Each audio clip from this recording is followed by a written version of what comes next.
Des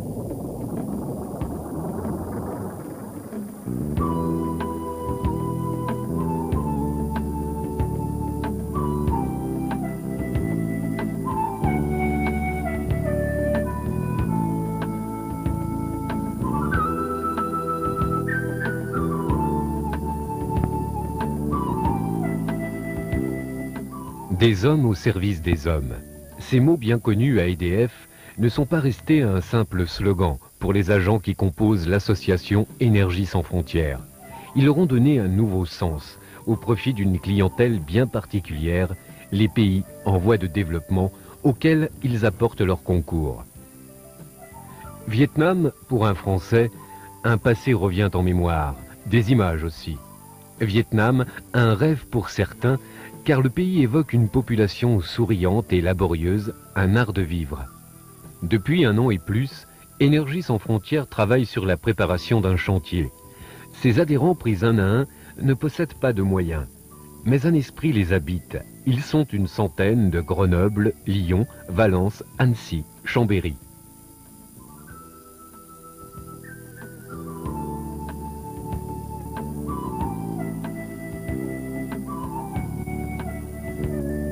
Deux conteneurs pour un total de 120 mètres cubes ont été acheminés, représentant 40 tonnes de matériel, parmi lequel le plus gros, un groupe diesel de 7 tonnes.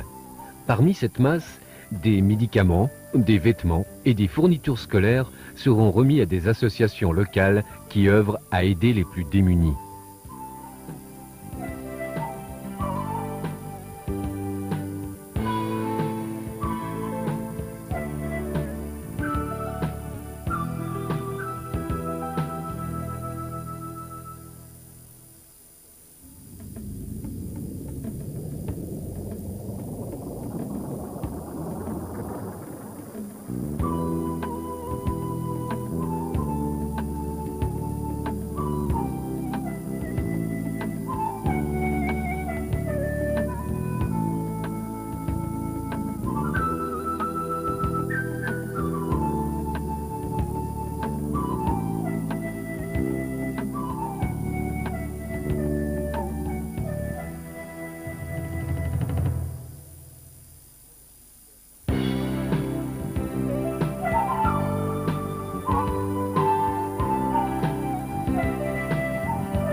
Les adhérents d'Énergie sans frontières œuvrent à convaincre leur entourage professionnel. Souvent, du matériel en service tombe en désuétude dans notre course au mieux-être, ou plutôt au plus avoir. Les câbles déposés sont triés, enroulés, répertoriés avec tout un matériel qui serait abandonné. Compteurs, appareils de mesure, de contrôle ou de sécurité, échelles, outillage dépassé, transformateurs, groupes électrogènes ou autres matériels moyenne tension ou centraux téléphoniques.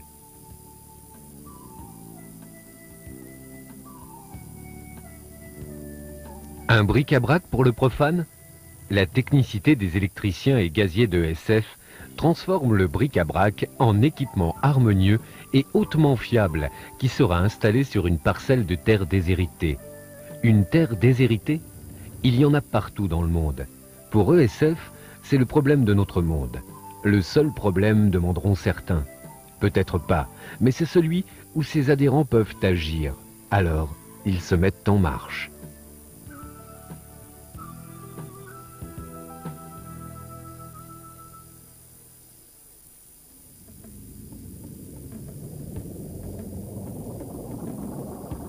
Ces équipements seront complétés généreusement par les dons des fournisseurs et entreprises d'électricité de France.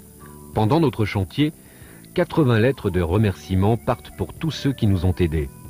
Et puis, bien peu de choses ne pourraient se faire sans la compréhension de l'aide du grand service EDF-GDF. De son regard attentif et critique, il suit la démarche et la réalisation des travaux.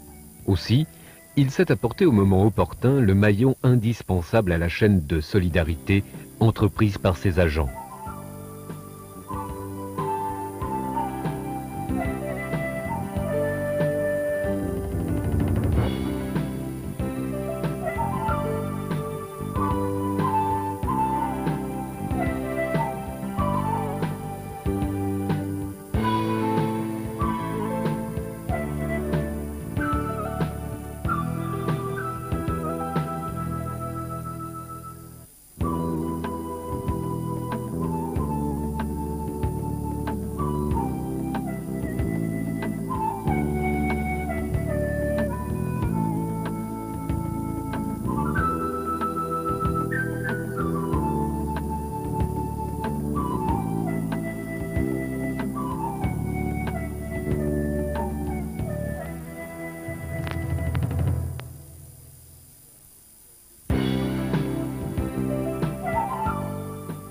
À Hania, l'équipe de SF rencontre ses partenaires vietnamiens avec lesquels depuis longtemps déjà, elle prépare l'objectif commun. Avec son objectif de développement, ESF associe sa volonté de coopération qui trouve ici son accomplissement. On ne trouve pas Hania sur une carte du Vietnam. C'est un village en bout d'une piste, dans ce grand et fertile delta du Mékong, où la population s'accroît et s'étend pour assurer sa subsistance. Quelques kilomètres avant d'arriver, on trouve des rizières, première source de richesse de la contrée, qui compte aussi beaucoup de plantations fruitières. Ici, à Hania, le villageois, pour nourrir sa famille, est pêcheur. Pour se loger, il descend dans le marécage et remonte à bras des blocs de limon compacts avec lesquels il établira la plateforme de sa maison et son chemin d'accès. Pour retenir son ouvrage, il plante palétuviers, cocotiers d'eau, eucalyptus, qui deviendront des matériaux pour construire les murs et assurer la couverture de sa maison. Ce village, c'est le dénuement, mais il y a l'école, un bâtiment structuré pour son activité. Un embryon de réseau électrique existe. ESF et ses partenaires vietnamiens sont en chantier pour bâtir un réseau de distribution moyenne tension et basse tension qui permettra de réaliser une alimentation électrique.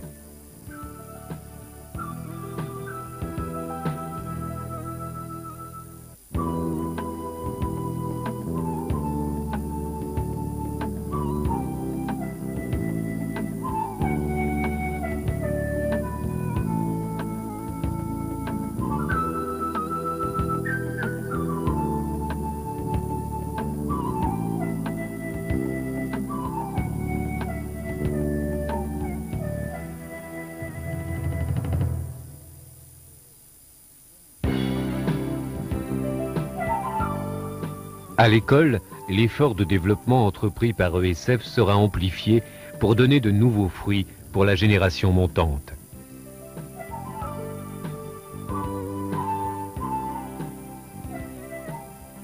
À l'occasion, le lignard écrasé par le soleil des tropiques appréciera la tranche de pastèque, d'ananas ou d'orange que la villageoise lui offrira. Les sourires remplacent les belles formules et le plaisir des uns et des autres n'est pas forcé.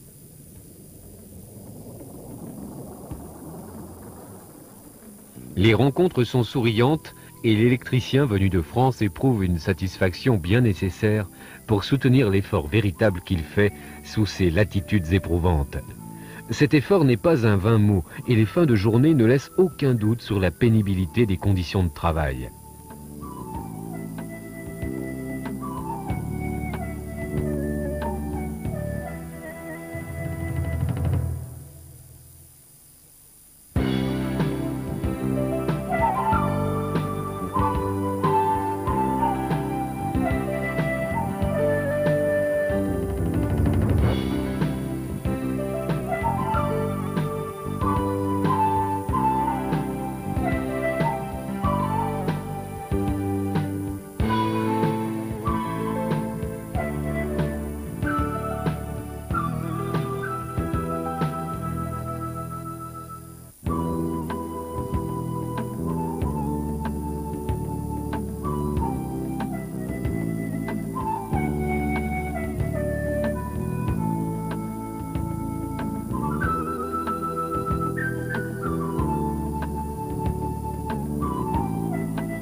Plusieurs journées de travail d'une équipe de 5 participants est nécessaire pour équiper l'école.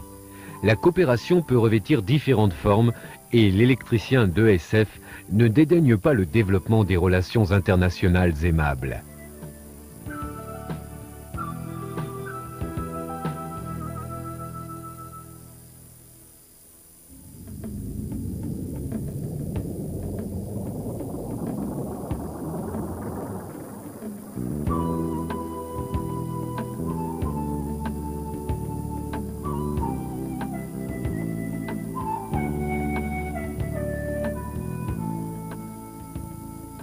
Dans les maisons, sont installés un panneau comptage avec disjoncteur, une lampe et une prise de courant.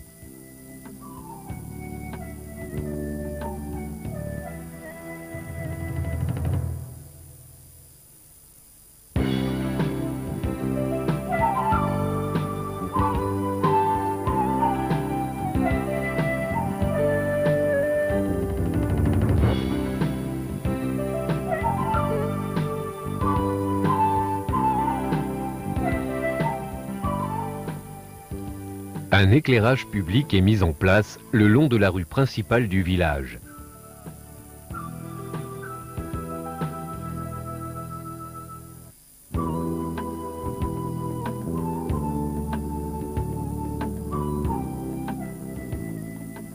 Il y a aussi, bien présente dans notre mission, la coopération avec les jeunes étudiants de l'Institut Polytechnique d'Ho Chi Minh Ville et les électriciens de la compagnie d'électricité.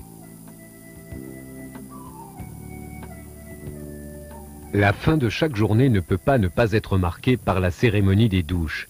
Nous vivons en permanence entourés par l'eau des mares peu engageante dont la réalité biologique est probablement passablement compliquée. Pour tous ceux du chantier du village, les repas sont pris à la base. Une maison en dur avec 2 toiles de tente pour dormir. Un autre bâtiment, probablement bistrot en temps ordinaire, sert de réfectoire.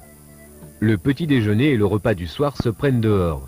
Pour nous servir, nous avons affaire à un ensemble familial dans lequel les femmes les plus jeunes jouent le rôle principal depuis le petit déjeuner à 6 h jusqu'à la fin de la vaisselle à 20 h 30. « 」 « 」 « 」 « 」 « 」 « 」 « 」 « 」 « 」 « 」 « 」 « 」 « 」 « 」 « 」 « 」 « 」 « 」 « 」 « 」 « 」 « 」 « 」 « 」 « 」 « 」 « 」 « 」 « 」 « 」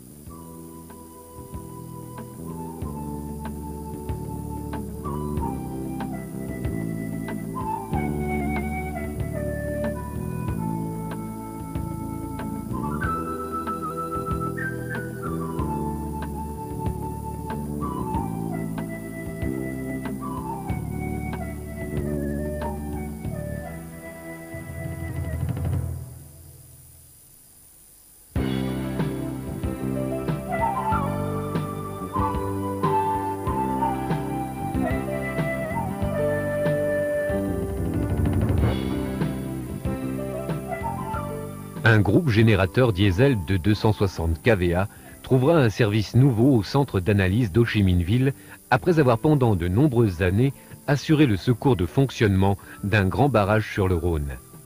Il alimentera l'ensemble du centre qui subit actuellement de fréquentes coupures d'électricité. «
Également, un autocommutateur téléphonique de 80 abonnés et 8 lignes réseau a été mis en service pour desservir l'ensemble des bâtiments, bureaux et laboratoires.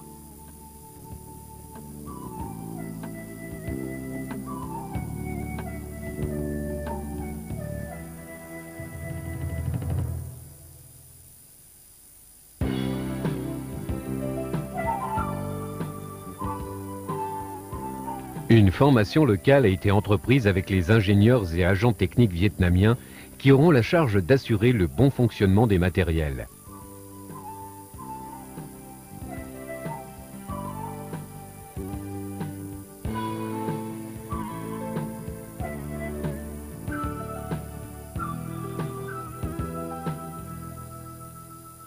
L'hôpital de Nham Be a une capacité de 100 lits et se trouve situé à 20 km au sud d'Ho Chi Minh.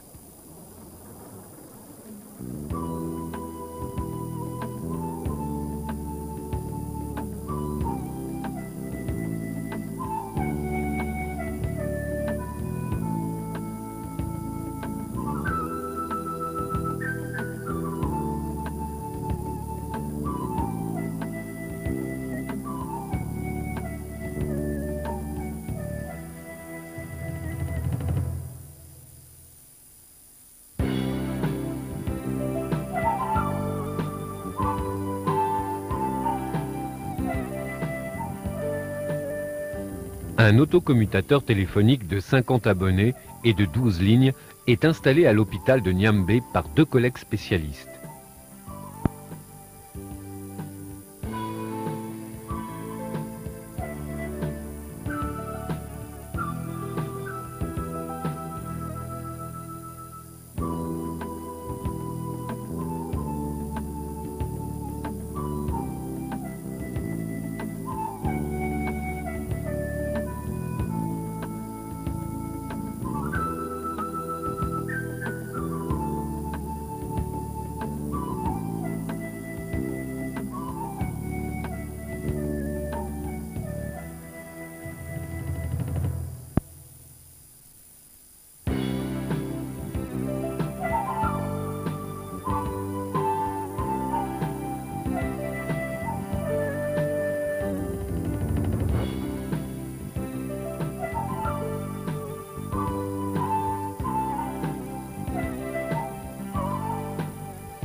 À Ta Nan, sur cette petite île de pêcheurs de 3500 habitants, l'agglomération a une certaine allure avec quelques maisons bien construites. Un groupe de 65 kVA vient compléter l'installation d'alimentation de l'île. Les électriciens et les télécoms ne sont pas dieselistes, mais ils ne manquent pas d'ambition pour réaliser leur volonté de coopération. Et en un jour et un tour de main, le groupe diesel fonctionne au milieu de l'attention très pressante des villageois.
Le temps du chantier, de ses efforts, de ses doutes parfois sur l'entière réalisation du programme est terminé.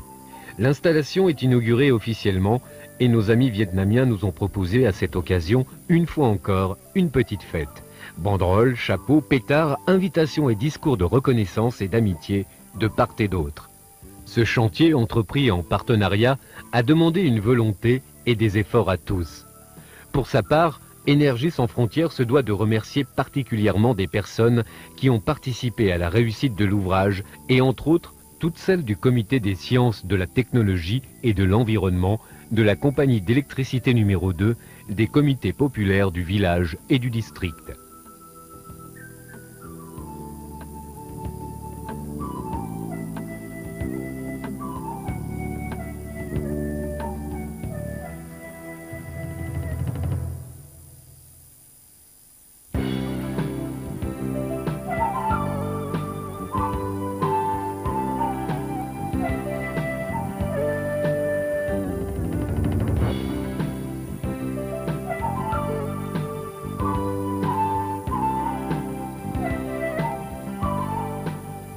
Notre président de SF ne cache pas sa fierté d'être nommé citoyen d'honneur de la ville d'Ho Chi Minh par le professeur Tuan. Un honneur pour notre association dont chaque membre participant reçoit la médaille de la reconnaissance de Ho Chi Minh Ville. Le départ, une étincelle d'amitié entre les extrémités de notre terre. Et la lumière qui reste dans le village participera à l'œuvre de développement de ses habitants. Et pour reprendre le mot du professeur Tuan, que la lumière qui brille maintenant dans l'école participe à un meilleur éclairage de la connaissance et du savoir.